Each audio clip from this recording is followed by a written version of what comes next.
Hello, चलिए शुरू करते हैं 15 जुलाई 2021 के एडिटोरियल का। शोइंग द वे आउट, बाहर का रास्ता दिखाना। किसको दिखाया गया? केपी ओली जो प्राइम मिनिस्टर नेपाल के थे, उनको फिर से दिखाया गया बाहर का रास्ता। मतलब एक बार उनको कह दिया गया था कि नहीं, आप प्राइम मिनिस्टर नहीं बनेंगे। दोबारा उन्होंने प्रयास किया, दोबारा भी उनका डिसीजन को ठीक है हटा दिया गया। Nepal has a new prime minister after the supreme court overrules mister Oli again. अब मिस्टर ओली के उम्मीदवारी को सुप्रीम कोर्ट ने खारिज कर दिया। ओवर रूल कर देने का मतलब रिजेक्ट कर दिया है। तो नेपाल में अब नए प्राइम मिनिस्टर चुने जाएंगे। ठीक है।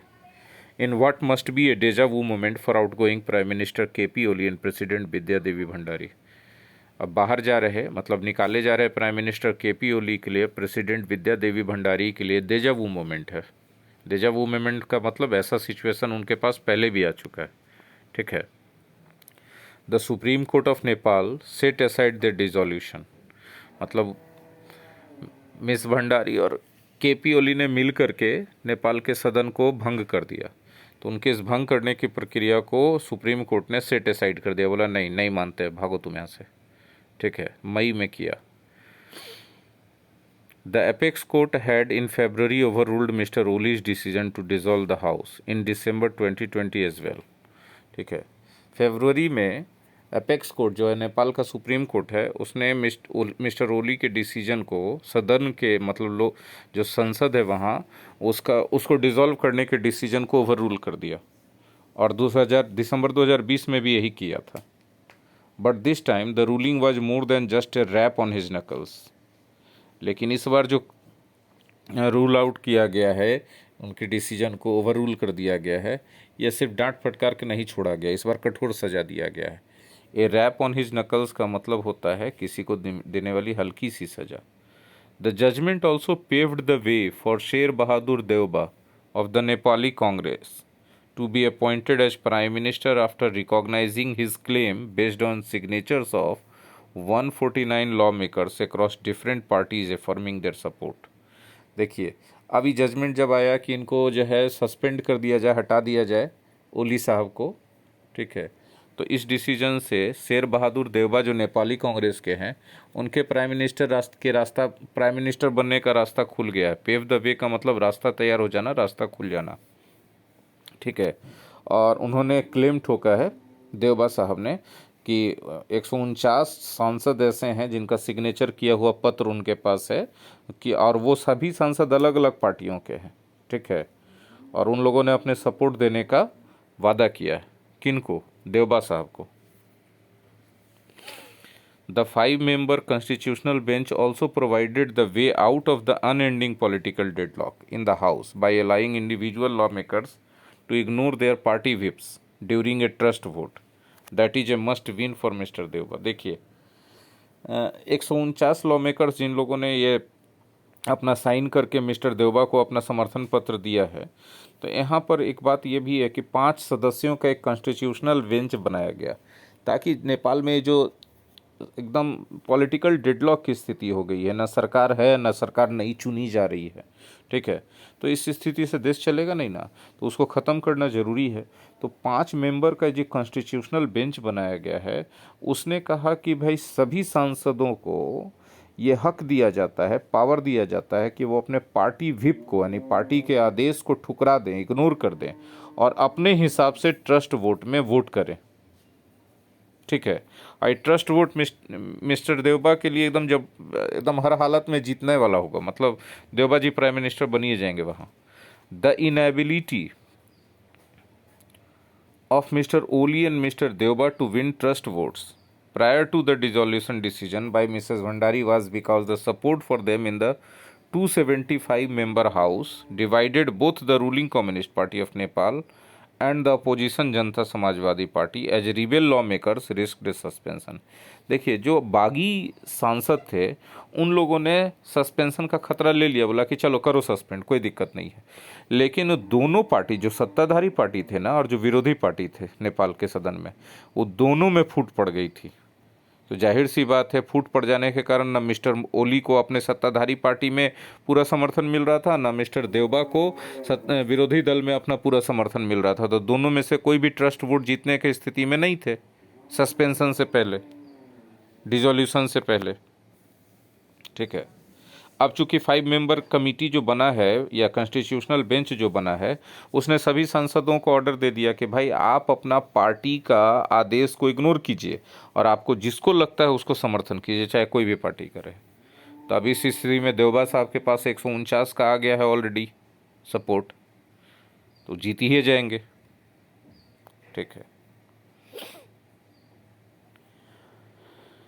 चलिए आगे बढ़ते हैं। The court's decision earlier in the year to derecognize the merged Nepal communist party was another factor too. अब इस सब मामला में जो कोर्ट ने एक डिसीजन दिया था शुरुआत में इस साल के, कि जो मर्ज्ड नेपाल कम्युनिस्ट पार्टी है उसको रिकॉग्निशन नहीं मिलेगा, उसको राजनीतिक दल के रूप में मान्यता नहीं मिलेगी। ये भी एक फैक्टर बना। Mister Oli had minority support within the merged NCP. जब मर्ज होकर के एनसीपी बना था तो उसमें मिस्टर ओली को कम सपोर्ट मिल रहा था। ठीक है, और the communist party of Nepal meanwhile endorsed mister Deuba's candidacy. और जो कम्युनिस्ट पार्टी ऑफ नेपाल है, माओइस्ट सेंटर है, उसने देवबा के कैंडिडेसी को प्राइम मिनिस्टर के रूप में सपोर्ट कर दिया। While the JSP was split vertically, JSP अपने आप टूटा हुआ था, with the Mahantha Thakur Rajendra Mahato led faction supporting mister Oli. और इस टूटा जो जेएसपी, इसमें जो महंता ठाकुर राजेंद्र महतो के नेतृत्व में जो हिस्सा था वो मिस्टर ओली को सपोर्ट कर रहा था, और इसके विपरीत बाबूराम भट्टारी, उपेंद्र यादव वाला जो टुकड़ा था या जो हिस्सा था वो उसका विरोध कर रहा था ओली का। ठीक है, it remains to be seen, अब ये देखना बाकी है कि the lawmakers will now vote based on their individual agency. अब उनको जो इंडिविजुअल पावर दिया गया है कि भाई आप पार्टी व्हिप के अगेंस्ट जाके वोट करेंगे, ये पावर का वोट करके या उसके आधार पे वो वोट करते हैं कि नहीं। Suspension with the fear of suspension gone, क्योंकि अब तो सस्पेंशन का डर खत्म हो गया ना। अब जो है सदन भंग नहीं होगा, तो उनकी सदस्यता बनी रहेगी चाहे वो किसी भी पार्टी से। तो अब देखना ये है कि उनको जो 5 मेंबर का कॉन्स्टिट्यूशनल बेंच ने पावर दिया है कि वो अपने पार्टी के व्हिप से अगेंस्ट जा करके उसको इग्नोर करके भी आप अपने हिसाब से हर एक सांसद वोट कर सकते हैं ट्रस्ट वोट में। तो इसका क्या असर पड़ता है, वो लोग कैसे वोट करते हैं, देखना बाकी है। There is no guarantee that mister Deuba will win a trust vote as he must secure the support of the rebel factions within the UML and the JSP. Guarantee नहीं है कि मिस्टर देवबा जो है ट्रस्ट वोट जीत जाएंगे, क्योंकि उनको करना पड़ेगा सपोर्ट हासिल किसका, उस यूएमएल और जेएसपी के अंदर जो बागी सांसद हैं उनका सपोर्ट भी हासिल करना पड़ेगा। 275 में से अभी 149 ना उनके पास है, तो अभी आधा से अधिक नहीं ना हुआ, कैसे जीत जाएंगे। ठीक है, the Madhav Nepal led faction which has not endorsed mister Oli and welcome the judgement has also been a mercurial force undecided on joining hands with the position in this new situation. देखिए अभी यहाँ पर एक बड़ा इम्पॉर्टेंट रोल होगा माधव नेपाल वाले जो नेतृत्व, माधव नेपाल के नेतृत्व में जो टुकड़ा है उसने मिस्टर ओली का समर्थन नहीं किया है, और जो जजमेंट आया है मिस्टर ओली को आउस्टर करने का, बाहर निकालने का, उसको उन लोगों ने स्वागत किया है। ठीक है, ये एक मर्क्यूरियल फोर्स है, बहुत बड़ा अच्छा मतलब, और इसने डिसाइड नहीं किया है कि पोजीशन के साथ विरोधी दल के साथ हाथ मिलाएगा कि नहीं इस नए सिचुएशन में। तो मतलब वो जो है एक निर्णायक टुकड़ा हो सकता है सांसदों का इस मामले पर। ठीक है, nevertheless this is a blow to mister Oli whose brinkmanship and authoritarian tendencies have come